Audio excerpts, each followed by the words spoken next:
الحمد لله نحمده ونستعينه ونستغفره ونؤمن به ونتوكل عليه ونعوذ بالله من شرور أنفسنا ومن سيئات أعمالنا من يهده الله فلا مضل له ومن يضلله فلا هادي له ونشهد أن لا إله إلا الله وحده لا شريك له ونشهد أن سيدنا وسندنا ومولانا محمدا عبده ورسوله أرسله بالحق بشيرا ونذيرا وداعيا إلى الله بإذنه وسراجا منيرا صلى الله تعالى على خير خلقه محمد وعلى آله وصحبه وبارك وسلم تسليما كثيرا كثيرا أما بعد فأعوذ بالله من الشيطان الرجيم بسم الله الرحمن الرحيم يا أيها الذين آمنوا إن تطيعوا الذين كفروا يردوكم على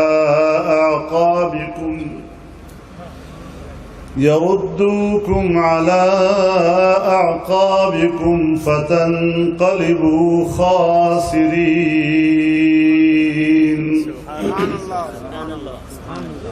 بل الله مولاكم وهو خير الناصرين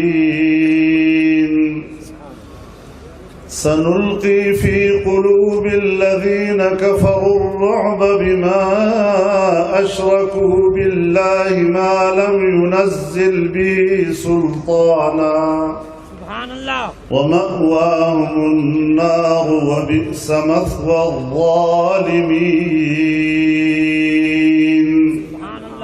صدق الله العظيم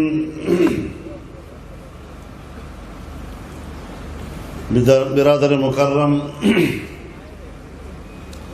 حضرت خواجہ خلیل احمد صاحب دامت برکاتہم، محترم جناب سید کفیل شاہ بخاری صاحب،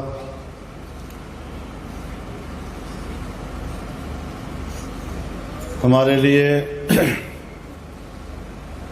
نہایت قابل احترام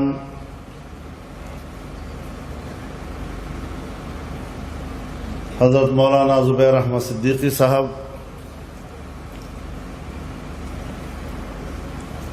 اور جامعہ مسجد کولون ہانگ کانگ میں میرے میزبان مولانا ارشد صدیقی صاحب، اسٹیج پر موجود تمام اکابر علماء کرام، میرے بزرگوں، میرے دوستوں اور بھائیوں، اساتذہ کرام، طلباء عزیز،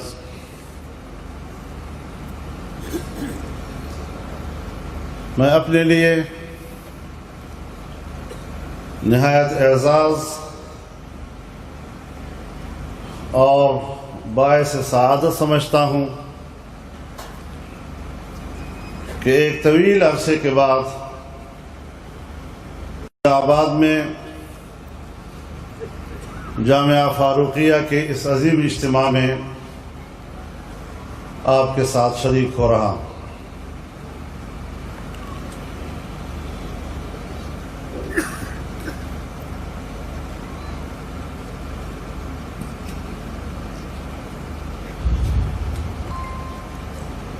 مادی دنیا،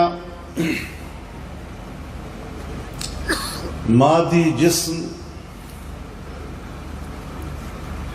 ایک دوسرے سے علیحدہ ہو سکتے ہیں، لیکن روحانی دنیا تقسیم کبھی قبول نہیں کرتی. اس اعتبار سے ہم ہمیشہ ایک جسم ہیں، ایک جسم رہے ہیں، اور انشاءاللہ ایک جسم رہیں گے. کہ ایمان والوں کی علامت جناب رسول اللہ صلی اللہ علیہ وسلم نے یہی ارشاد فرمائی، مثل المؤمنین فی توادہم وتعاطفہم وتراحمہم کمثل جسد واحد اذا اشتکى عینہ اشتکى کلہ واذا اشتکى رأسہ اشتکى کلہ وإذا اشتكى عضو تداعى له سائر الجسد بالسهر والحمى.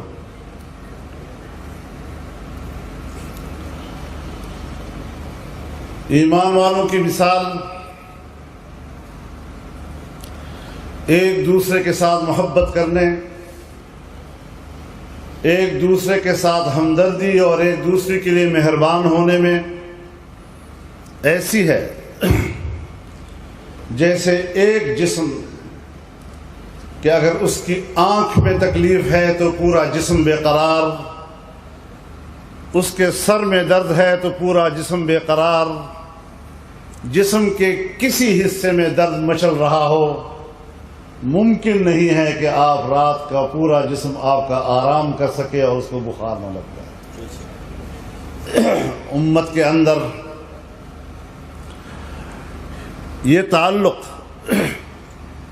امت کا یہ وحدت اور امت کا اس طریقے سے ایک جسم ہونا ظاہر ہے کہ ہمارے لیے، آپ کے لیے اور پوری امت مسلمہ کے لیے ایک لمحہ فکریہ ہے. اگر فلسطین کے مسلمان پر مظالم ڈھائے جا رہے ہیں اور ہمیں اس کا احساس نہیں، اگر کشمیر کا مسلمان مظلوم ہے اور دنیائے عرب اور افریقہ کا مسلمان اس سے واقف نہیں، اگر چیچنیا کے مسلمان پر ظلم ہے اور ہمیں اس کا احساس نہیں، تو ہمیں اپنے دلوں کے اندر ایمان کے اس تعلق کو ٹٹولنا ہوگا.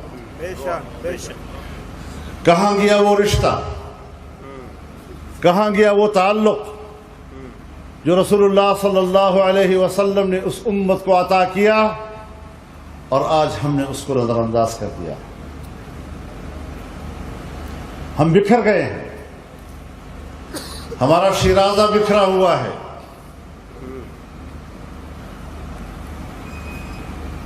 میرے محترم دوستو، جب ہم اس طرح کے سٹیج سجاتے ہیں، مدارس کے جلسے کرتے ہیں، تو ہم اپنے اکابر کا نام لیتے ہیں.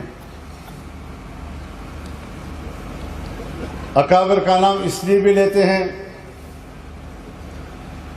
کہ اگر ہم اپنے اکابر کی نسبت کا ذکر نہ کریں تو شاید ہمیں سننے کے لیے بھی کوئی تیار نہ ہو.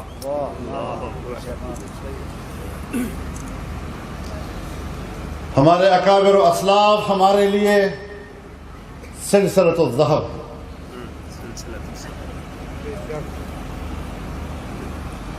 یہ جو رونق آج لگی ہوئی ہے یہ ہمارے اکابر و اسلاف کے مرہون منت ہے.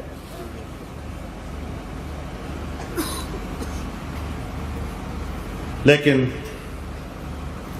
ہم ان کے نام سے اجتماع تو کر لیتے ہیں،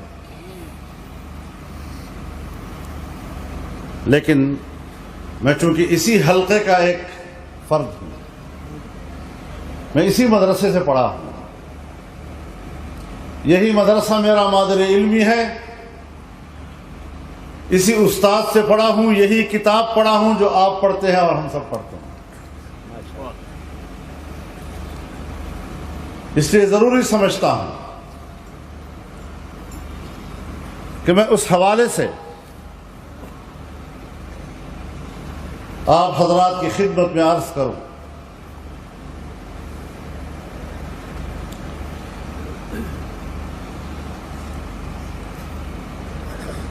کہ بر صغیر کے ہمارے علماء کرام، ہمارے اسلاف در حقیقت اسلام کی نشاط ثانیہ کا عنوان تھے۔ بے شک بے شک بے شک۔ واہ،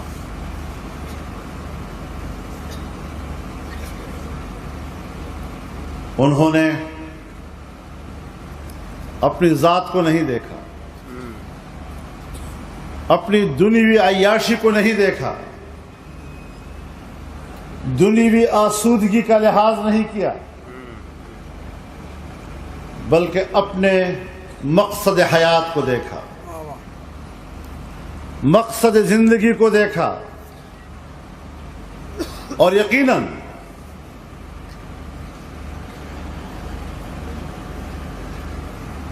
اجتماعی جدوجہد میں اور اجتماعی جدوجہد کے راستے میں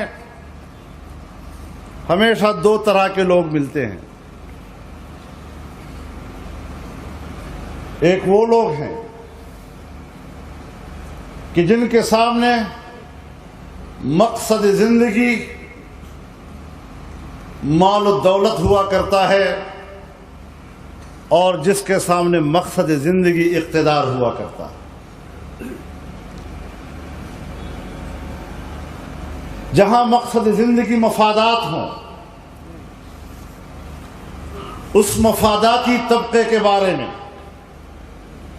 جناب رسول اللہ صلی اللہ علیہ وسلم کا ارشاد ہے، تعس عبد الدینار وعبد الدرہم وعبد الخمیصہ ان اعطی رضی وان لم یعط سخط، تعس وانتکس واذا شیک فلا ينتقص۔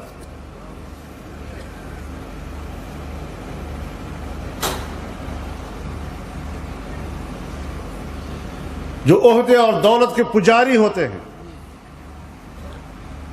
وہ ہلاک ہو گئے۔ اور یہ کون لوگ ہیں کہ اگر ان کو مفاد دیا جائے تو راضی رہتے ہیں، مفاد نہ ملے تو چھوڑ جاتے ہیں، ناراض ہو جاتے ہیں۔ یہ اس زمانے کے منافقین ہوتے تھے، اور آج کے دور میں منافقین کی علامتیں ہمارے اندر آ گئی ہیں، ان کو خصلت ہمارے درمیان آ گئی ہے۔ آج ہم سب مسلمان ہیں لیکن مشرکین کی عادتیں ہمارے اندر آ گئی ہیں۔ آج ہم سب مسلمان ہیں لیکن یہود و نصارہ کی خصلتیں ہمارے اندر آ گئی ہیں۔ ایک یہ پہلو بھی ہے جو ہماری اجتماعی جدوجہد کو بری طرح متاثر کر رہا ہے۔ اور دوسرے وہ ہیں کہ جن کی اپنی ذات پہ نظر نہیں ہے،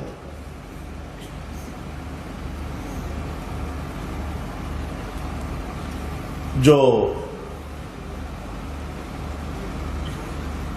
نامعلوم سپاہی جس کو نام و نمود کی بھی ضرورت نہیں ہے،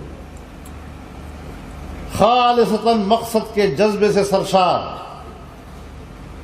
فرمایا طوبى لعبد آخذ بعنان فرسه في سبيل الله أشعث رأسه ومغبرة قدماه إن كان في الحراسة كان في الحراسة وإن كان في الساقة كان في الساقة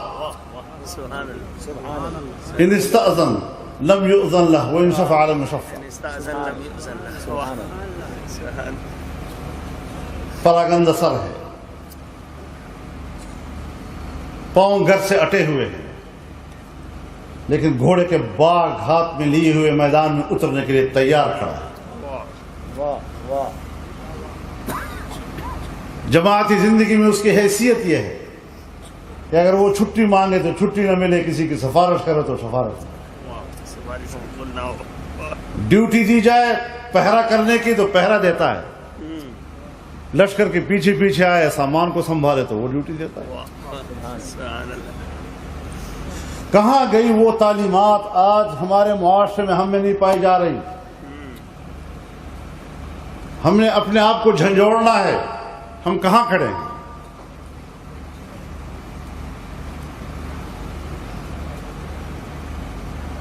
ہمارے اکابر نے ہمیں کیا سبق دیا؟ اولین چیز بر صغیر کی آزادی، انسانیت کی آزادی.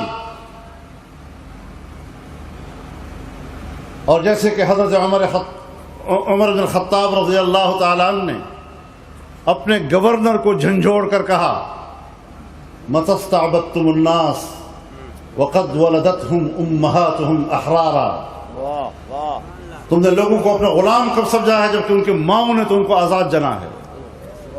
آزادی انسان کا پیدائشی حق ہے، اور اس پیدائشی حق کے لیے ہمارے اکابر نے شریعت کو پہچانا ہے، شریعت کے تقاضے کو پہچانا ہے. آج ہم نے شریعت کو محض عبادات کا نام دے دیا ہے، لیکن عبادات سے آگے قرآن کریم کی تعلیمات پر ہمیں نظر کرنی چاہیے. اللہ تعالیٰ نے اس شریعت اسلامیہ کو ایک جگہ پر گھاٹی سے بھی تو تعبیر کیا ہے کہ تم گھاٹی میں اتر رہے ہو. تو گھاٹی سے کیوں تعبیر کیا؟ فلقتحم العقبہ وما ادراک ما العقبہ، تم گھاٹی میں اتر رہے ہو. کیوں؟ گھاٹی ایک دشوار گزرگاہ کا نام ہوا کرتا ہے، جہاں مخالف سمت کی ناموافق ہوائیں آتی ہیں، جہاں جھاڑیاں ہوتی ہیں، کانٹے ہوتے ہیں، پتھریلی زمین آتی ہے اور آپ اس کو عبور کر رہے ہوتے ہیں. اب اس عقبہ، اس گھاٹی اور اس راستے پہ چلنے کا جو ابتدائی اور بنیادی تقاضا رب العزت نے فرمایا فک رقبہ، کسی انسان کی گردن کو چھڑانا سب سے پہلے انسان کی آزادی کی بات کی. اولین پیغام قرآن کریم نے اس راہ شریعت کو اپنانے کے لیے یہی مقصد عطا کیا ہے کہ آپ نے انسان کی آزادی کی بات کر دی ہے. قرآن کے الفاظ کو اس کے معیار پر تولنا ہوگا. گھر کی باندی کو اور گھر کے غلام کو آزاد کرنا اور نوکر کو کہہ دینا کہ چلو آپ کو چھٹی ہے، یہ قرآن کا معیار ہے، یہ اس کا میزان ہے، اس پہ آپ تول رہے ہیں قرآن کے الفاظ کو. اور پھر خوشحال معیشت کی بات ہے. گھر کے ایک غریب پڑوسی سے لے کر پوری غریب قوم کی معاشی خوشحالی، اور اطعام فی یوم ذی مسغبہ، بھوک کی حالت میں لوگوں کی معیشت کو بہتر بنا. اور پھر پسماندہ طبقوں کی بات، یتیماً ذا مقربہ او مسکیناً ذا متربہ، یتیم لوگ جو قرابت دار بھی ہوں، مسکین غریب جو خاک آلود ہوں، خاک میں اٹے ہوئے ہوں، جن کے پاس گھر نہیں ہے، جس کے پاس لباس نہیں ہے. ہم نے قرآن کریم کی یہ تعلیمات، اس کا مالک کس کو بنا دیا ہے؟ یہ پیغام ہم نے کس کو منسوب کر دیا ہے؟ ہمارے اکابر نے تو ہمیں یہ پڑھایا ہے، ہمارے اکابر نے تو ہمیں یہ تعلیم دی ہے. انگریز کے خلاف جنگ لڑی ہے. حضرت مفتی صاحب رحمہ اللہ فرمایا کرتے تھے کہ دشمن غلبہ حاصل کر لے، آپ سے اقتدار چھین لے، آپ کے ملک پہ قبضہ کر لے، اس کو شکست نہیں کہا کرتے. شکست یہ ہے کہ آپ اپنا اصول، اپنا عقیدہ اور اپنے نظریے سے دستبردار ہو جائیں. نعرہ تکبیر، سر فراز و سر بلند، سر بکف سر بلند. 1857 کے مراحل سے گزرنے کے بعد، 1857 کے مراحل سے گزرنے کے بعد، جبکہ محاذ پر صرف 3 شخصیتیں رہ گئی تھیں، صرف 3 شخصیتیں رہ گئی تھی. حجت الاسلام، قاسم العلوم والخیرات، حضرت مولانا محمد قاسم نانوتوی. فقیہ ملت، حضرت مولانا رشید احمد گنگوہی. اور مہاجر مکی حضرت امداد اللہ صاحب. یہ 3 شخصیتیں رہ گئی تھی. سبحان سبحان. لیکن ان کے فکر و نظر نے، ان کے اصول و نظریہ نے، اس کے عقیدے نے شکست تسلیم کرنے سے انکار کر دیا. نعرہ تکبیر، آج و تخت ختم نبوت، سر فراز و سر بلند علماء دیوبند. تو میرے محترم دوستو، اس بات کو ہمیں سمجھنے کی ضرورت ہے. ٹھیک 10 سال 11 سال بعد دیوبند کے ایک مسجد میں مدرسہ کھولتے ہیں. اس مدرسے کا پہلا طالب علم بھی محمود حسن، پہلا فاضل بھی محمود حسن، اور پھر وہ اس وطن عزیز میں خلافت کی تحریک اٹھاتے ہیں، آزادی کی تحریک کو جلا بخشتے ہیں، میدان میں اترتے ہیں، پورے بر صغیر میں شاگردوں کا جال بچھا دیا. اور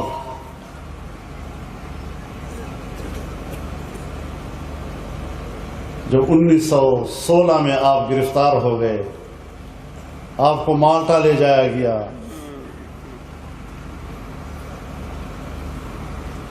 سن 1919 میں آپ واپس آتے ہیں. حضرت مفتی اعظم ہند مولانا کفایت اللہ صاحب رحمہ اللہ سیاسی فکر کے لوگ تھے. پیچھے ایسے شاگرد چھوڑے کہ جن کی نظر ہندوستان کے مستقبل پہ تھی.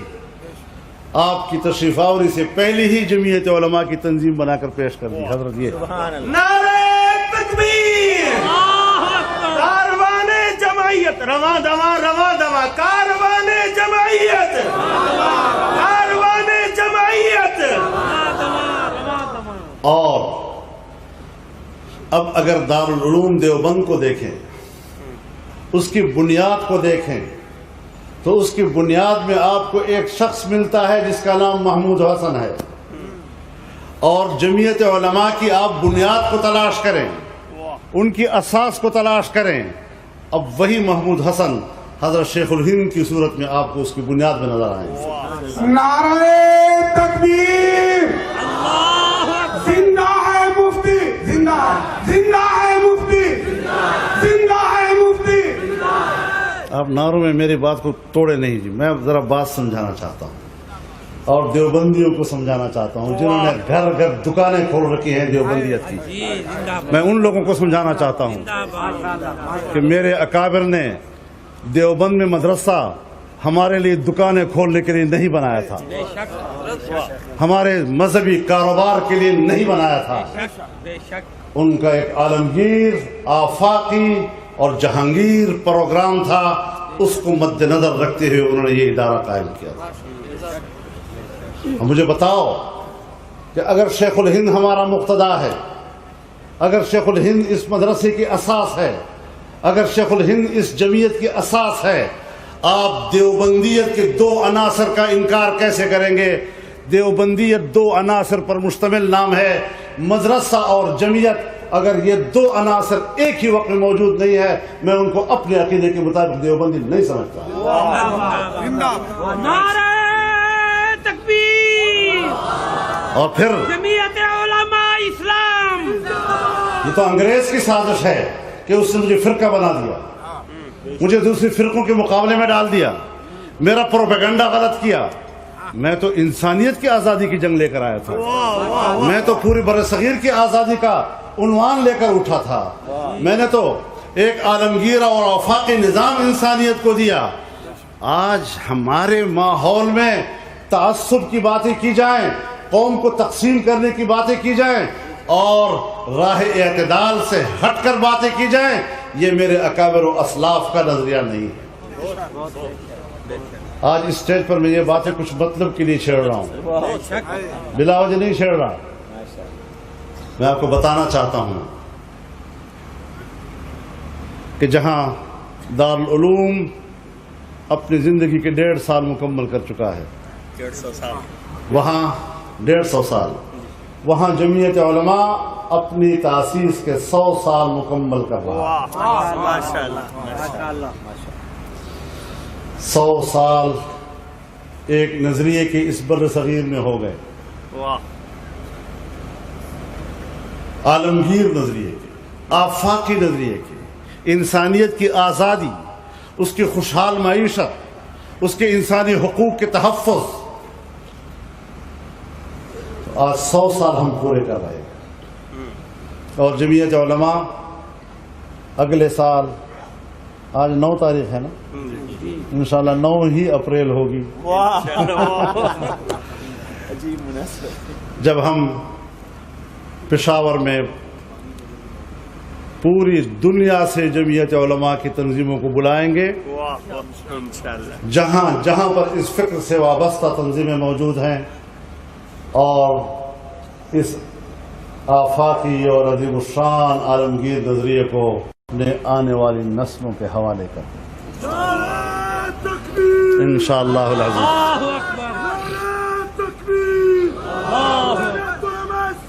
زندہ باد، ہم تمہارے ساتھ ہیں۔ میرے محترم دوستو، ہمارے ابھی ایک بزرگ مجھ سے پوچھ رہے تھے کہ آپ جب 1919 کی بات کرتے ہیں اور حضرت شیخ الہند کی بات کرتے ہیں تو وہ تو جمعیت علماء ہند تھی، اور آپ تو جمعیت علماء اسلام میں ہیں۔ یہ سوال اس سوال کو کیسے حل کریں گے؟ میں نے کہا یہ ہمارے چھوٹوں کی سوچ کا مظہر ہے، ہم جتنے چھوٹے ہیں اتنا چھوٹا سوچتے ہیں۔ ایک ہی مدرسے، ایک ہی استاد، ایک ہی عقیدے، ایک ہی فکر کے لوگ۔ سن 45 میں ایک اختلاف آ گیا، برصغیر منقسم ہونا چاہیے یا برصغیر متحد ہونا چاہیے، منقسم ہندوستان یا متحدہ ہندوستان، اس پہ اختلاف آ گیا، ایک نقطے پہ اختلاف، اور بالآخر پاکستان بنا۔ منقسم ہندوستان کا فکر کامیاب ہو گیا، ہندوستان منقسم ہو گیا۔ ان بڑوں کی سوچ کو دیکھیں، ان کی عظمت کو دیکھیں، ذرا اس سطح پر جا کر سوچو، کیا اس کے بعد ہندوستان میں جمعیت علماء اسلام کا وجود رہا؟ کیا اس کے بعد پاکستان میں جمعیت علماء ہند کا وجود رہا؟ تو جب میرے اکابر نے مجھے بتا دیا اس وقت کہ ایک نقطے پہ اختلاف تھا، ختم ہو گئی بات، اب ہندوستان ہوگا تو وہاں جمعیت علماء ہند ہوگی، اپنے ملک کی خدمت کرے، اور یہاں پر جمعیت علماء اسلام ہوگی، ساری جمعیت علماء ہند جمعیت علماء اسلام میں شامل ہو گئی اور پاکستان کی خدمت کے لیے آمادہ۔ تو تسلسل باقی تو برقرار رہا نا۔ یہ ہم چھوٹوں کی چیزیں ہوتی ہیں جو چھوٹے چھوٹے معاملات پر سوچ کر ایک دوسرے کو تقسیم کر دیتے ہیں، ہم نے کیوں برقرار رکھے؟ میں تو مختلف مکاتب فکر کے اندر اختلاف کا قائل ہوں، لیکن اختلاف کے پیچھے رویہ تو ہمارے اختیار میں ہے نا۔ شاید اختلاف ختم کرنا ہمارے اختیار میں نہ ہو، لیکن اختلاف کو نرم رکھنا تو ہمارے اختیار میں ہے۔ ہم اپنے غلط اجتہاد کی بنیاد پر رویوں میں اتنی سختی لے آتے ہیں کہ آپ کی جو معروف جدوجہد کے راستے ہوتے ہیں وہ تو متاثر ہو جاتے ہیں، معطل ہو جاتے ہیں، لیکن آپ کے پلے تو کچھ نہیں پڑتا سوائے جمعیت علماء کو کمزور کرنے کے۔ اور کیا نتیجہ نکلتا ہے اس چیز کا؟ الحمدللہ آج جمعیت علماء پاکستان کی ایک بھرپور سیاسی قوت ہے، اور میں نے پارلیمنٹ میں کہا تھا کہ میں تمام پارلیمنٹ کے اراکین سے کہنا چاہتا ہوں کہ کوئی ممبر پارلیمنٹ میری طرف انگلی سے اشارہ کر کے یہ تاثر دینے کی کوشش نہ کرے کہ میں کسی مکتب فکر سے متعلق ہوں یا میں کسی ایک مکتب فکر کی نمائندگی کر رہا ہوں۔ سن لو، پوری پارلیمنٹ سن لے، فضل الرحمان جب اس ایوان میں کھڑا ہوگا تو وہ اسلام کا نمائندہ ہوگا، امت اسلام کا نمائندہ ہوگا، اور تمام مکاتب فکر کا نمائندہ ہوگا۔ اسلامیہ مولانا فضل الرحمان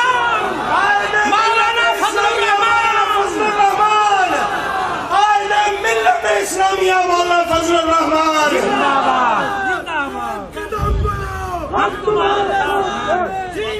آج امریکہ اور مغربی دنیا جس طرح آپ کو لے جا رہی ہے، جس سمت پر آپ کو لے جا رہی ہے، جس طرح امت مسلمہ کو لے کے جا رہی ہے، شاید آپ سوچ نہیں سکتے کہ وہ آپ کو کہاں لے جا رہا ہے۔ اور ہمارے داخلی اختلافات اور داخلی بکھیڑوں کو جس طرح استعمال کر کے وہ ہمیں آپس میں الجھا دیتے ہیں اور ہم ایک دوسرے میں مصروف ہو کر ان کے لیے راستے چھوڑتے ہیں، اس کے ایجنڈے کی تکمیل کے لیے ان کا تعاون کر رہے ہوتے ہیں، کبھی اس پر ہماری نظر ہے؟ جذباتی ہو جاتے ہیں ہم لوگ۔ کس بات پہ جذباتی ہو رہے ہیں؟ اسلام اعتدال کا نام ہے۔ آج جس دور سے ہم گزر رہے ہیں، یہ امت مسلمہ اور بالخصوص مذہبی دنیا کی ابتلاء و آزمائش کا دور ہے۔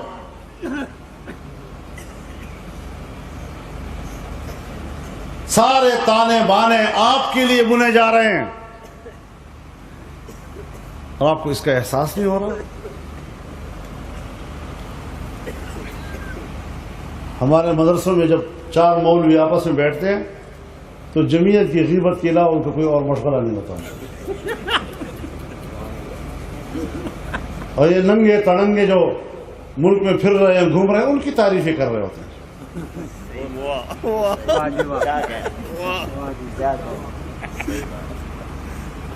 کچھ احساس کریں، کہاں کھڑے ہیں آپ لوگ؟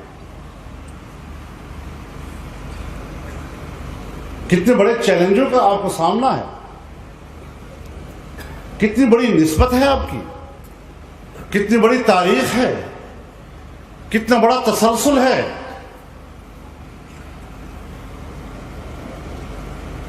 مولانا ارشد صاحب نے فرمایا صرف حدیث کی سند نہیں، سیاست کی بھی سند ہوتی ہے۔ میرے محترم دوستو،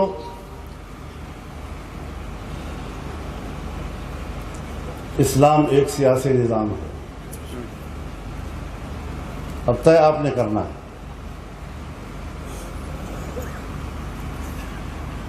ذاتی زندگی میں، خاندانی زندگی میں، گھریلو زندگی میں اگر آپ نے اس حد تک محدود رہنا ہے تو پھر ظاہر ہے کہ ترجیح اول عبادات ہے،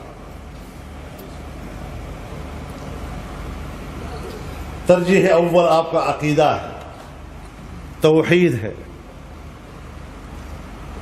لیکن اگر آپ نے اجتماعی زندگی کی طرف جانا ہے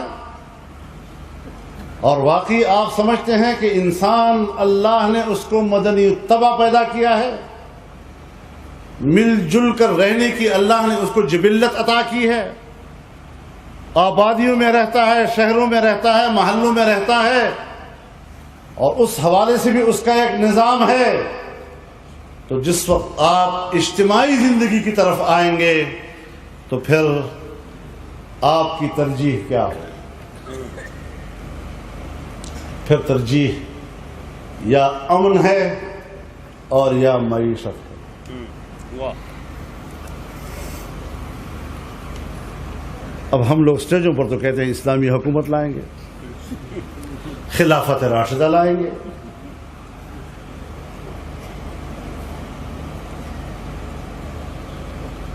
ایوان صدر پر اسلام کا جھنڈا لہرائیں گے۔ اتنی بڑی طاقت بننا چاہتے ہیں اور سٹیج پر دعویٰ کر کے دنیا کو فتح کرنا چاہتے ہیں۔ سٹیج پر کھڑے ہو کر دعووں سے دنیا فتح نہیں ہوگی، اس کے لیے طاقت بننا پڑے گا۔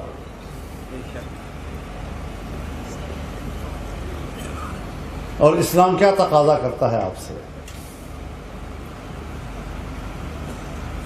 اگر تمام انسانیت کا نظام ہے اور امر اجتماعی ہے، نظام اجتماعی ہے،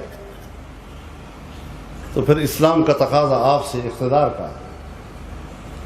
جناب رسول اللہ صلی اللہ علیہ وسلم نے فرمایا الاسلام والسلطان توامان۔ اسلام اور اس کا اقتدار یہ جڑواں ہیں، الگ نہیں ہو سکتے ایک دوسرے سے. الاسلام اسن والسلطان حارس. نظام زندگی کا، نظام اجتماعی کی بنیاد اسلام ہے اور بادشاہت اس نظام کا تحفظ کرتی ہے. فمن لا أس له يهدم ومن لا حارس له يضيع. جس چیز کی بنیاد نہ ہو وہ عمارت گر جاتی ہے، اور جس عمارت کی بنیاد بھلا مضبوط ہو لیکن اس کا نگران و نگہبان موجود نہیں ہے وہ ضائع ہو جاتا ہے اور عمارت بیکار ہو جاتی ہے، گل سڑ جاتی ہے. اسلام کی اس تصور کو کون زندہ کرے گا؟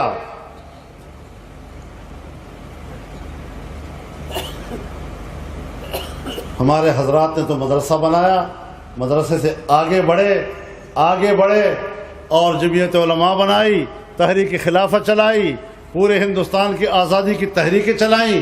ایک بڑی جدوجہد پر محیط ان کی ایک تاریخ ہے. اور حضرت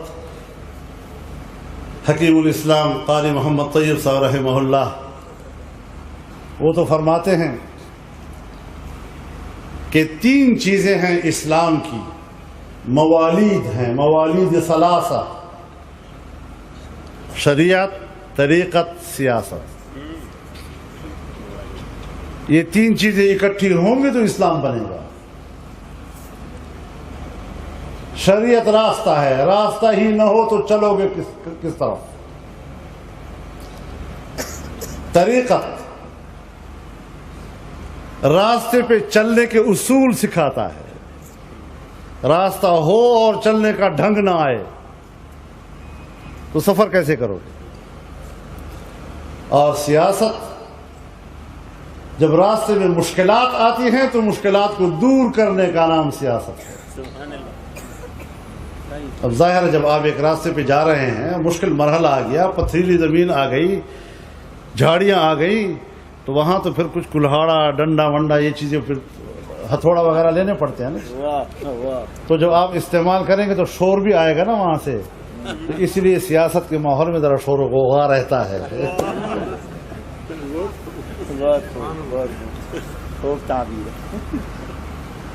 تو آپ راستے کی مشکلات کو دور کریں گے تو پھر تو کم از کم شور و غوغا تو ہوگا نا. اور فرمایا یہ 3 چیزیں ہوں گی تو اعتدال ہوگا.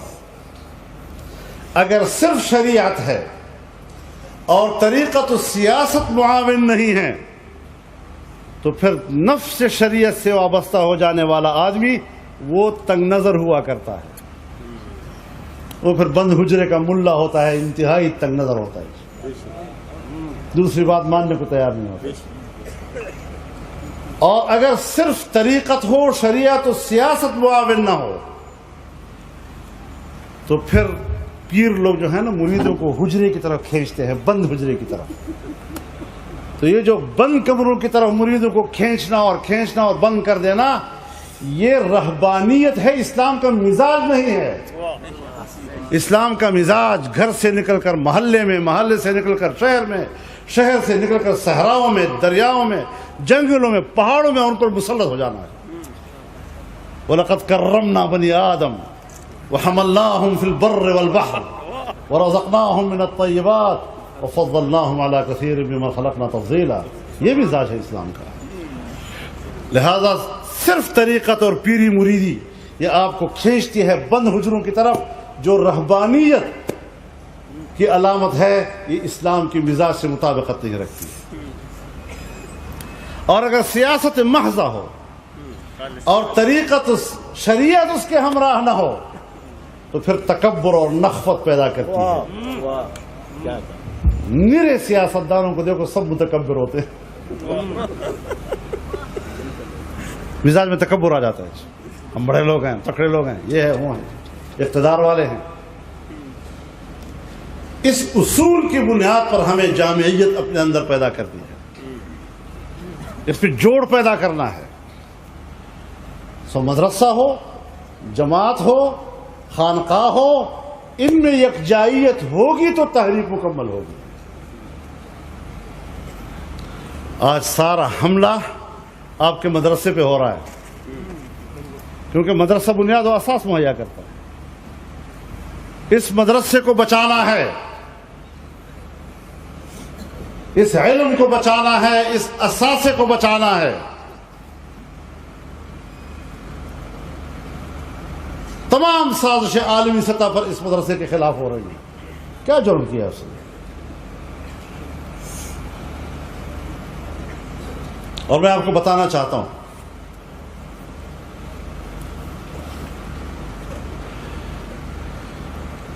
کہ انسانیت کی بھلائی کے لیے، وقت کے تقاضوں کے مطابق انسانی حقوق کے لیے جب مدرسہ بات کرے گا، جب مذہبی جماعت بات کرے گی، تو اس کو دیوار سے لگایا جائے گا، اس کی آواز کو دبایا جائے گا. عارفی صاحب بڑے نظم پڑھ رہے تھے، ترانے پڑھتے رہو بھائی. ان کا فیصلہ ہے کہ ملا کو میں نے کونے میں جا کے بٹھانا ہے. آل پارٹیز کانفرنس ہوتی ہے، آؤ دہشت گردی کے خلاف اکٹھے ہوتے ہیں. ہم دھڑلے سے جا کر وہاں بیٹھ جاتے ہیں اور کہتے ہیں بسم اللہ، دہشت گردی جرم ہے، ظلم ہے، ہمیں قابل قبول نہیں ہے، افریت ہے، اس کو ختم کریں. ہم ایک پیج پر ہیں. لیکن جب قانون بنایا جاتا ہے اور وہ قانون اسمبلی میں لایا جاتا ہے تو پھر دہشت گردی وہ ہے کہ جو فرد یا گروہ ریاست کے خلاف اسلحہ اٹھائے اور مذہب اور فرقے کا نام لے. یہ ڈنگ بیچ میں ڈال کر آپ مجھے بتائیں کہ انہوں نے دہشت گردی کے لفظ کو متنازع بنایا یا نہیں بنایا؟ اب اگر مذہب اور فرقے والے کہیں کہ ہم ریاست کے خلاف اسلحہ اٹھانے کو جائز سمجھتے ہیں، یا یہ ہم فرض سمجھتے ہیں، یا آؤ ملک کے اندر اسلحہ اٹھائیں، تب تو آپ اس قسم کی باتیں کریں. لیکن جب تمام مدارس، تمام تنظیمات، تمام دینی جماعتیں، تمام ماحول بیک آواز آپ کے ساتھ دہشت گردی کے عنوان پر ایک ہے، اس ایک پلیٹ فارم کو تقسیم کس نے کیا؟ تمہارے عمل نے کیا ہے یا ہمارے عمل نے کیا؟ ہم نے تو احتجاج کیا اس کے اوپر، ہم نے تو دوبارہ ایوان میں ترمیم داخل کر دی. آج لفظ تشدد استعمال ہو رہا ہے، گھریلو تشدد. پنجاب اسمبلی نے بھی ماشاءاللہ ایک قانون پاس کیا ہے، حقوق نسوان، عورتوں کو بچانے والا. اب آپ مجھے بتائیں، پہلے تو مولوی بیچارہ بڑا بدنام تھا کہ یہ گھر میں بڑا نرم ہے. ہر ایک مولوی کی طرف انگلی کرتا تھا، یہ گھر میں بڑا نرم ہے یار، بیوی کے سامنے کچھ بولنے والا نہیں ہے. جی آج تم ہمیں کہتے ہو کہ ہم گھر میں تشدد کے قائل ہیں، تو تمہارے اوپر.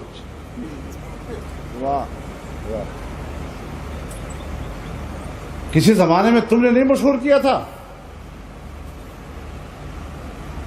کہ سو ملوانے ادھیرن؟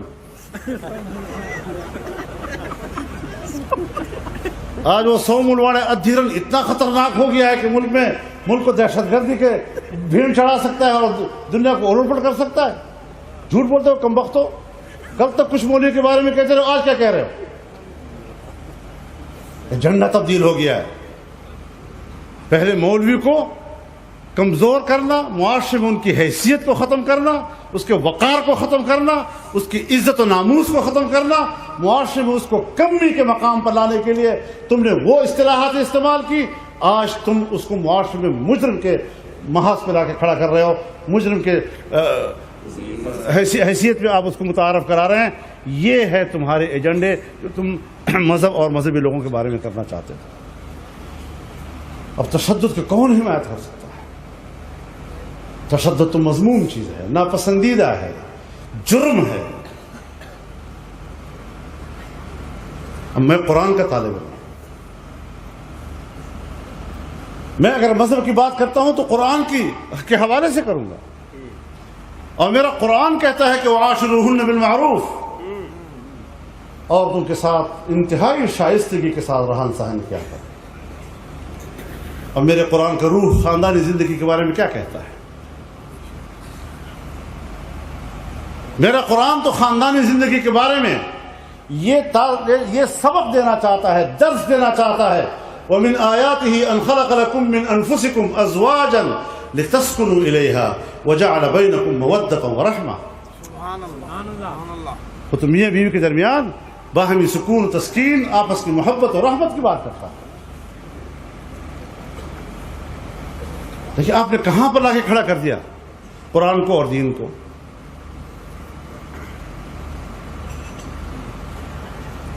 اگر گھریلو ناچاکیاں پیدا ہو جاتی ہیں تو پھر شریعت پہلے مصالحت کا مرحلہ اپناتا ہے. فَبْعَثُوا حَكَمًا مِّنْ أَهْلِهِ وَحَكَمًا مِّنْ أَهْلِهَا يُرِيدَ إِصْلَاحًا. آپ کے قانون میں یہ مراحل ہیں، آپ کے قانون میں یہ تاثر ہے. تم تو تشدد اور تعذیب کے درمیان فرق ہی نہیں جانتے. اور فرق کیسے جانیں؟ اپنے دماغ سے سوچیں گے تو پہچانیں گے نا. جو قانون یہاں پاس ہو رہے ہیں، میں آپ حضرات کو بتانا چاہتا ہوں، اہل پنجاب کو بتانا چاہتا ہوں کہ آپ کے صوبے میں جو قانون آیا ہے، یہ قانون 1998 میں ساؤتھ افریقہ کی اسمبلی نے پاس کیا. یہ قانون 2005 میں بھارتی پارلیمنٹ نے پاس کیا. یہ قانون 2012 میں پاکستان کی قومی اسمبلی میں آیا. جمعیت علماء سامنے کھڑی ہو گئی، لڑتی رہی، قانون نہیں پاس ہونے دیا. اور آج جب دیکھا کہ پنجاب اسمبلی واحد اسمبلی ہے جہاں علماء کا نام نہیں ہے، اس وجہ سے جمعیت علماء کی غیر موجودگی کا فائدہ اٹھا کر یہاں سے وہی قانون پاس کرا دیا. پوری دنیا میں گھوم رہا ہے، ہر جگہ پاس ہو رہا ہے. فیض آباد والوں، ویسے تو آپ لوگ آج کل میری تعریفیں کر رہے ہیں کہ مولوی صاحب نے بڑا اچھا سٹینڈ لیا ہے، لیکن یاد رکھو اسمبلی میں کبھی مولوی کو نہ بھیج دینا، کبھی جمعیت علماء کی وہاں نمائندگی دے کر غلطی نہ کر لینا. جمعیت علماء نہیں ہوگی تو بھئی یہی حشر ہوگا آپ کا.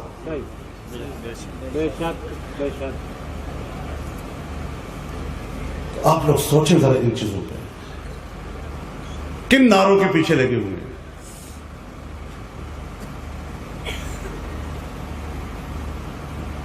جن کے ڈانڈے کہاں سے ملے ہوئے. ابھی یہ جو آیا ہے پاناما لیکس، کیا ہے پاناما لیک؟ پتہ نہیں پاناما ہے یا پاجامہ لیک ہو گیا.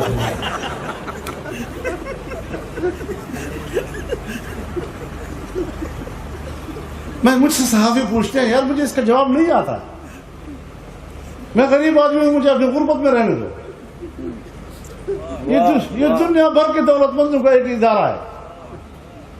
یہ وہ ادارہ ہے، یہ وہ ادارہ ہے، سنو، یہ وہ ادارہ ہے جو آپ کے ملک میں معین قریشی کو بلا کر وزیر اعظم بناتے ہیں اور وزیر اعظم سے استعفیٰ دے کے واپس چلے جاتے ہیں. کوئی اس کا بال بھی ٹیکا نہیں کر سکتا اور آپ پر حکومت کرتا ہے.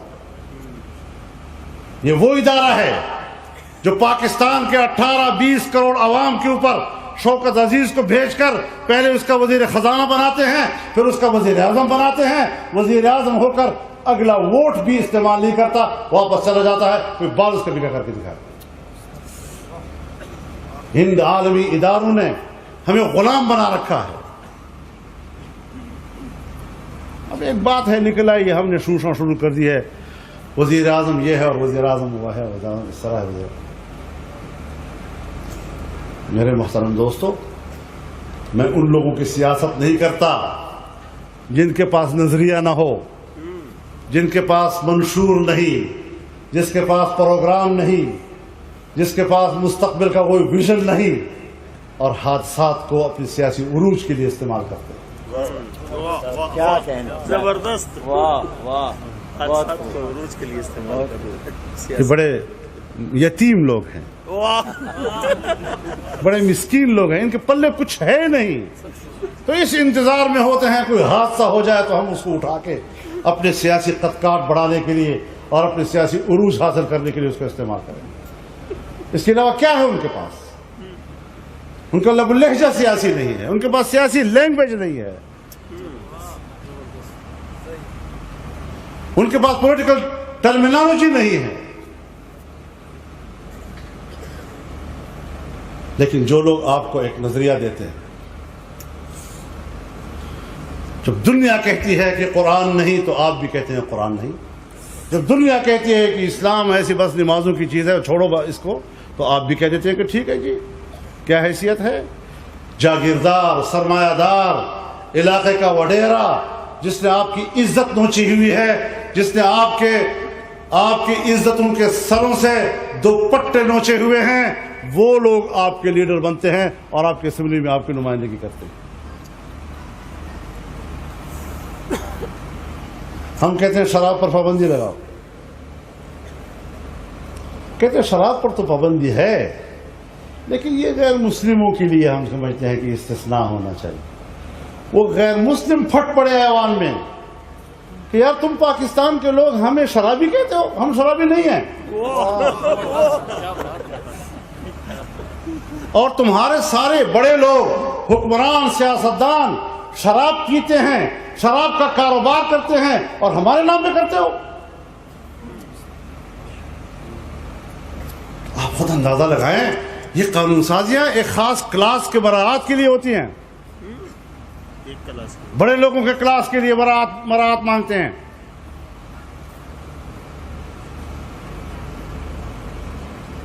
اور میں ایک اور بات بھی کہہ دینا چاہتا ہوں. ہمارے ملک میں سیاست ہوتی ہے بڑی مروجہ قسم کی سیاست، جس کو ہم کہتے ہیں جمہوریت، اور جمہوریت میں اپوزیشن اور جمہوریت میں حکومت اور یہ وہ.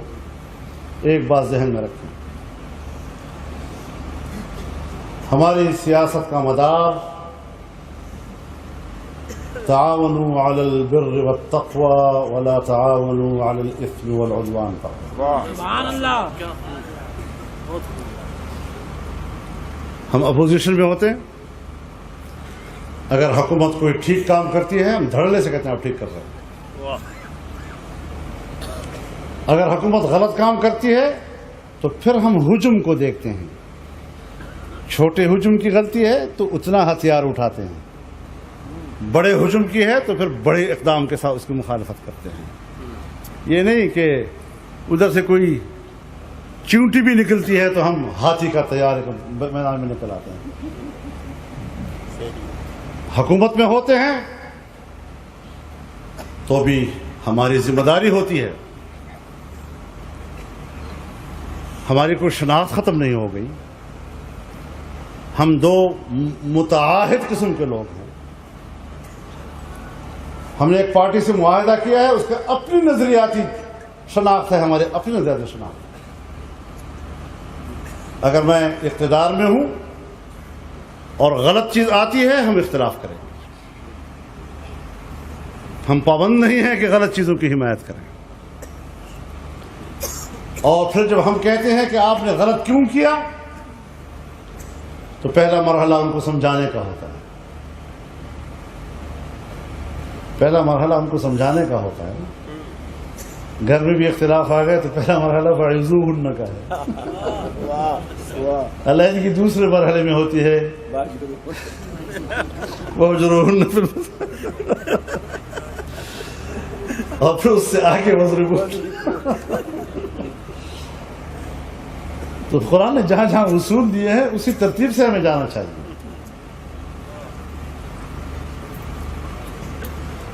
ہم نے اس پہ احتجاج کیا. میں نے تمام مذہبی جماعتوں کو بلایا، ان سے مشاورت کی، پھر لاہور میں آل پارٹیز کیا، پھر لاہور میں کنونشن کیا، اور حکومت پنجاب نے تسلیم کر لیا کہ ہم اس رائے کو جو ہمارے قانون کے خلاف منظر عام پر آ گئی ہے ہم اس کو نظر انداز نہیں کر سکتے. چنانچہ ہم نے کہا ہم بات کرنا چاہتے ہیں. وزیر اعلیٰ صاحب نے ہم سب کو بلایا، ہماری ٹیم گئی، ان کی بھی ٹیم آئی ہوئی تھی. بڑے ادب و احترام سے بات کرنے لگے کہ ہم سے کوئی غلطی ہوئی ہے، ہم ان کی اصلاح کے لیے تیار ہیں، آپ اس قانون کی نشاندہی کر لیں کہاں غلطی ہوئی ہے، کہاں کوئی بات قرآن و سنت کے خلاف ہیں تاکہ ہم اس کو ٹھیک کر لیں. میں نے کہا جناب بہت شکریہ، آپ نے بلایا ہے، بڑی مہربانی، لیکن جہاں تک اس بات کا تعلق ہے کہ کہاں پر غلطی ہوئی تاکہ ہم اس کی نشاندہی کر لیں اول تا آخر آپ کا قانون غلط ہے اور ہم یکسر اس کو مسترد کر رہے ہیں. آگے آپ فرمائیں. نعرہ تکبیر. قائد ملت اسلامیہ حضرت مولانا فضل الرحمان. لہذا کسی ایک نکتے یا کسی ایک شق یا اس کے کسی ایک آرٹیکل پر بات نہیں ہوگی. ہم 100% اس کو مسترد کر چکے ہیں. سراسر قرآن و سنت کے خلاف ہے. پھر بات چیت ہوئی, ہم نے اپنا موقف واضح کیا, ہم نے ان کو جتلایا. کچھ علماء کرام بھی آئے ہوئے تھے, بڑے انتہائی محترم علماء کرام تھے, میں ان کے دل سے قدر کرتا ہوں. تو میں نے کہا جناب یہ آپ نے علماء کرام بلائے ہیں, بڑے معزز لوگ ہیں ماشاءاللہ, ہمارے ضلع میں قابل احترام ہے وہ, لیکن یہ اس لیے بلایا ہے کہ آپ ہمیں یہ تاثر دے رہے ہیں کہ کچھ علماء میرے ساتھ ہیں, کچھ علماء آپ کے ساتھ ہیں. میں نے کہا ایک ایک عالم دین سے الگ الگ پوچھتا ہوں, فلاں حضرت فلاں حضرت فلاں حضرت فلاں حضرت, بتاؤ تم ان کی حمایت وزیر اعلیٰ کی کر سکتے ہو؟ بتاؤ تم ہماری مخالفت کر سکتے ہو اس موقف میں؟ مجال ہے کہ ان کے بلائے ہوئے علماء کرام یا ان کی حمایت کر سکتے یا ہماری مخالفت کر سکتے. اور پھر کہا جی پورے بل پہ بات کریں گے. تو پورے بل پہ بات کرو تو ٹھیک ہے. یہ ہوتی ہے آپ ملک میں فساد دنگا نہیں برپا کرنا چاہتے, جو خرابات آ گئی ہیں اس کو آپ ٹھیک کرنا چاہتے ہیں, اس میں آپ سنجیدہ ہیں.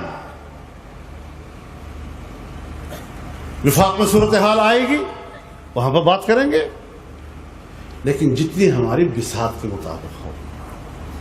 میں پھر ایک بات آپ سے کہنا چاہتا ہوں, آپ پنجاب کے لوگوں سے بات کرنا چاہتا ہوں. کل آپ مجھ سے پھر پوچھیں گے مولوی صاحب پھر آپ نے کیا کیا, تو میں پھر آپ سے کہوں گا آپ نے مجھے کتنا ووٹ دیا ہے؟ بتاؤ کتنا ووٹ دیا آپ نے مجھے؟ کیا طاقت؟ میری طاقت اسلحہ نہیں ہے, میری طاقت ڈنڈا نہیں ہے, میری طاقت سیاسی قوت ہے, میری طاقت پارلیمانی قوت ہے, میری طاقت ووٹ کی قوت ہے. جب میں آپ کی سرزمین پر آپ کے عقیدے کی جنگ لڑوں گا تو پھر میرا آپ پر حق ہوگا کہ آپ میری طاقت کو بڑھائیں وہاں پر. آپ کام کریں اس کے اوپر. آپ طاقت بھی نہیں دے رہے, آپ ووٹ بھی نہیں دے رہے, آپ مجھے اسمبلی میں نمائندگی بھی نہیں دے رہے, اور پھر آپ مجھ سے توقع رکھتے ہیں کہ میں ملک میں انقلاب لے آؤں گا. اس طرح تو نہیں ہوگا. پھر تو تدریجی عمل ہے, تدریجی عمل ہے. وَلْتَكُمْ مِنْكُمْ أُمَّةٌ, تمہارے اندر ایک جماعت ہونی چاہیے. شروع کہاں سے کرے؟ يَدْعُونَ إِلَى الْخَيْرِ, شروع دعوت سے کرے. منتہا کیا ہو؟ يَأْمُرُونَ بِالْمَعْرُوفِ وَيَنْهَوْنَ عَنِ الْمُنْكَرِ. یہ امر بالمعروف اور نہی عن المنکر بھی ہم نے ایک ایسا عاجزانہ گفتگو بنا دیا اس کو. یا اللہ مجھے حیرت ہوتی ہے, آپ نے معروف کا لفظ استعمال کیا ہے, آپ نے منکر کا لفظ استعمال کیا ہے, آپ نے معروف کے لیے امر کا لفظ استعمال کیا ہے, آپ نے منکر کے لیے نہی کا لفظ استعمال کیا ہے. یہ امر اور نہی کے دو الفاظ اگر قرآن کے معیار پر اور اس میزان پر ہم پرکھیں گے تو کیا اس کا معنی التجا کرنا ہوگا, درخواست کرنا ہوگا, واضح و نصیحت کرنی ہوگی؟ پھر امر کا معنی امر ہے, اور امر کے برابر کی آپ کے پاس طاقت بھی ہونی چاہیے, ورنہ امر بالمعروف کی بات مت کیا کرو, پھر دعوت الخیر کی بات کرو بس صرف. پھر دعوت کے مرحلے میں ساری زندگی گزارو, آگے مت بڑھو کہ آپ امر بالمعروف کی بھی قابل ہو جائیں اور نہی عن المنکر کی بھی قابل ہو جائیں. پھر وہ طاقت استعمال کرنی ہوگی, تو اس طاقت پہ آنا ہوگا. من رأى منكم منکرا فلیغیرہ بیدہ, تو یدہ کی طاقت تو ہو آپ کے اندر. وإن لم يستطع فبلسانہ, یہ ہے دعوت کا مرحلہ. اور آخری مرحلہ دل سے برا ماننا, جاؤ بھاڑ میں ادھر سائڈ میں بیٹھ جاؤ, بس دل سے برا مان رہے ہو, مشکل سے ایمان بچا رہے ہو. تو بنیاد آپ کی بڑھتی ہے دعوت سے, اور دعوت کے اصول آپ کو شریعت اللہ نے خود بتلا دیے کہ ادع الی سبیل ربک بالحکمہ والموعظۃ الحسنہ وجادلہم باللتی ہی احسن. دانائی کے ساتھ لوگوں کو بلاؤ, حکمت عملی بناؤ, اسٹریٹجی بناؤ, کس طرح آپ اپنے پروگرام کی طرف لوگوں کو اٹریکٹ کر سکتے ہیں, متوجہ کر سکتے ہیں. شائستہ انداز گفتگو ہو, دلیل کی بنیاد پر بات کرو. ڈنڈے اور بندوق کی بنیاد پر مسئلے حل نہیں کر سکتی, خون بہا سکتی ہے, جذبات کی تسکین کر سکتی ہے, مقاصد کو حاصل نہیں کر سکتی. اور پھر جھگڑا بھی آ جاتا ہے کبھی, کسی کو آپ دعوت دے رہے ہیں, کسی سے مذاکرہ کر رہے ہیں, بات چیت کر رہے ہیں, تو جھگڑا بھی تو آ جاتا ہے. تو وہاں بھی فرما دیا وجادلہم باللتی ہی احسن, باللتی ہی احسن تو نہیں کہا, باللتی ہی احسن ہی فرمایا ہے. تو شائستہ انداز کے ساتھ مذاکرہ کرو اور معاملہ کو طے کرو. تو اس اصول کی بنیاد پر اگر ہم شریعت کو سمجھ لیں اور شریعت کا کام کریں اور بین الاقوامی دنیا کو ہم اس انداز سے جواب دیں کہ پھر ہم اس کا مقابلہ کر سکیں. ہم صحیح معنوں میں آج بھی آزاد نہیں ہیں. ہماری سیاسی پالیسیاں, ہماری انسانی حقوق, اس حوالے سے ہماری قانون سازی آج بین الاقوامی اداروں میں ہوتی ہے, جنیوا انسانی حقوق کمیشن میں ہوتی ہے, اقوام متحدہ اور سلامتی کونسل میں ہوتی ہے.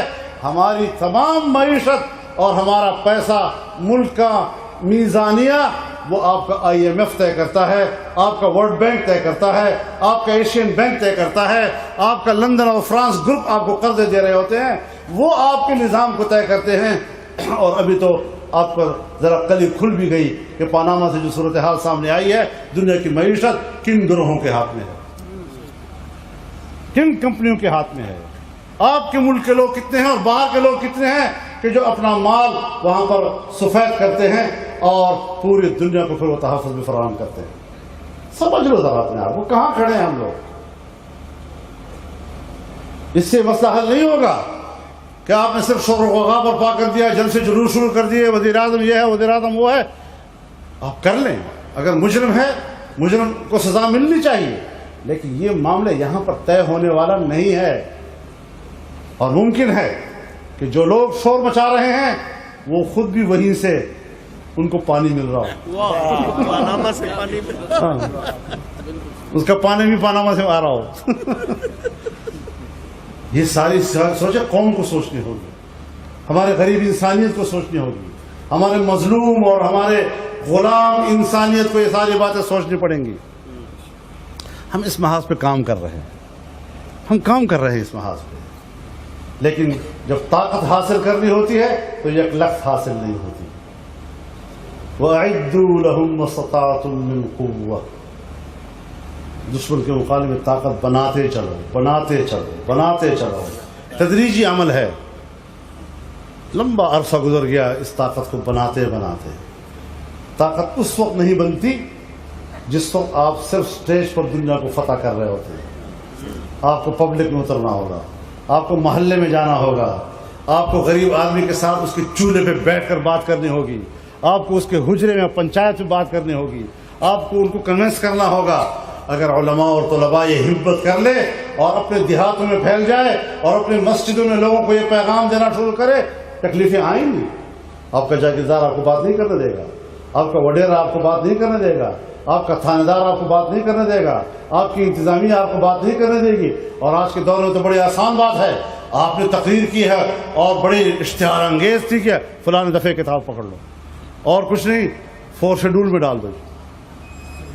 یہ حالت ہے جی. ان ساری چیزوں کو عبور کرنا ہوگا, پھر یہ تکلیفیں برداشت کرنی ہوں گی, آگے نکلنا ہوگا اگر اسلام واقعی ہمارا مقصد ہے. اور اگر اسلام اتنا ہی مقصد ہے کہ خود کچھ نہیں کرنا, گھر میں بیٹھے رہنا ہے اور تبصرہ جمعیت پہ کرنا ہے, جمعیت پر انہوں نے کیا کیا ہے تو تم نے کیا کیا ہے, اپنا بھی احتساب کرو نا. یہ آپ کی جماعت ہے, یہ قوم کی جماعت ہے, یہ صرف دیوبندی کی جماعت نہیں ہے. یہ حضرات دیوبند نے قوم اور امت اور ملت کے لیے بنائی ہے. تمام انسانیت کو دعوت دو اس پلیٹ فارم پر, امت کی یکجہتی کے پروگرام کے تصور سے لاؤ انسانیت کو. آج کیا وجہ ہے کہ ہم صبح خیر الفرشتخواہ میں کبھی حکومت کرتے ہیں اور کبھی حکومت سے محروم ہوتے ہیں تو دھاندلی کے نتیجے میں ہوتے ہیں, ایسے نہیں ہوتے جی. وہاں آپ کی ایک حکمران جماعت یا متبادل طاقت ہے, یا آپ کا وزیر اعلیٰ ہوتا ہے یا لیڈر آف دی اپوزیشن آپ کا ہے. اور بلدیات میں آپ نے ثابت کیا وہاں پر کہ حکمران پارٹی کے بعد دوسری بڑی پارٹی جمعیت علماء اسلام ابھر کے آئی. بلوچستان میں چاہے الیکشنوں میں ہمارے ساتھ کیا حشر ہوا، لیکن پھر بلدیات میں دوبارہ لوگوں سے رائے لی اور بلوچستان کی سب سے بڑی جماعت جمعیت علماء اسلام بن کر ابھری ہے. ہم سندھ اور پنجاب میں نہیں تھے، یہ نہیں کہتا میں نہیں تھے، لیکن آج بلدیاتی الیکشن میں صوبہ سندھ میں ہم نے 500 سے زیادہ اراکین منتخب کر کے دیے ہیں.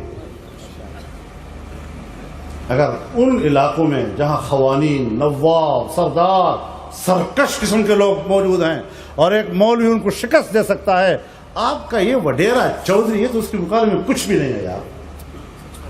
تم ان سے معروف ہو، یہ کچھ بھی نہیں ہے ان کے مقابلے میں. ان کے دماغوں میں جو فرعونیت اور رعونت ہے یہاں والوں میں کچھ بھی نہیں ہے اس کے مقابلے میں. لیکن اپنے اندر ہمت پیدا کرو یار، اسلام کو اس طرح پیش کرو. اگر آپ اسلام کے نمائندے ہیں تو پھر اسلام کو اس طرح پیش کرو جس طرح اسلام کہا.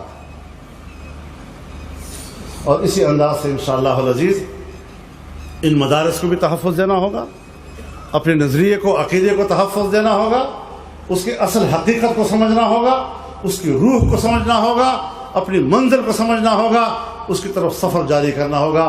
مشکل یہ ہوتی ہے کہ ہم اپنا ایک مصنوعی منزل خود طے کرتے ہیں. ایک تو وہ ہے نا جو اللہ کی طرف سے کہ اسلام تمہاری منزل ہے، آزادی تمہاری منزل ہے، حقوق انسان تمہارا منزل ہے. ایک وہ منزل ہے جو ہم خود طے کرتے ہیں، اور وہ کیا ہے؟ مجھے عہدہ مل جائے تو ٹھیک، ورنہ یہی میری منزل ہے، اس سے آگے پھر میں آپ کے ساتھ نہیں جاتا. بلدیات میں کامیابی ہو گئی تو ٹھیک، نہیں آگے پھر نہیں جاتا. منزل بتائیں خود کر دیا ہم نے. اسمبلی کا ممبر منتخب ہو گیا تو ٹھیک، ورنہ پھر اگلی سیاست چھوڑ دی. اب گرنا پڑنا یہ چلتا رہتا ہے.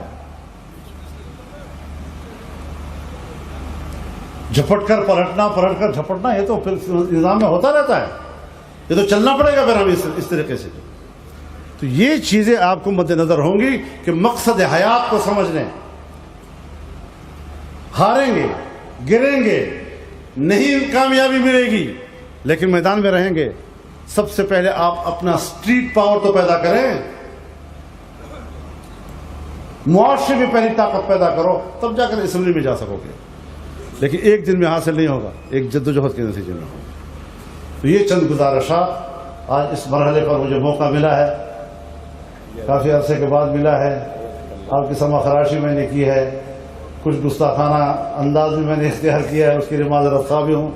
لیکن اپنا ماحول ہے، اپنے لوگوں سے شکایت بھی ہوتی ہے، گلہ بھی ہوتا ہے، اور اپنے لوگوں کے ساتھ آدمی کھل کر بھی بات کرتا ہے. اللہ تعالی ہمارے مستقبل کو روشن فرمائے، اسلام کو ایک کامیاب اور فاتح مذہب کے طور پر ہمیں دکھائے، امت مسلمہ کو عزت و عروج عطا فرمائے.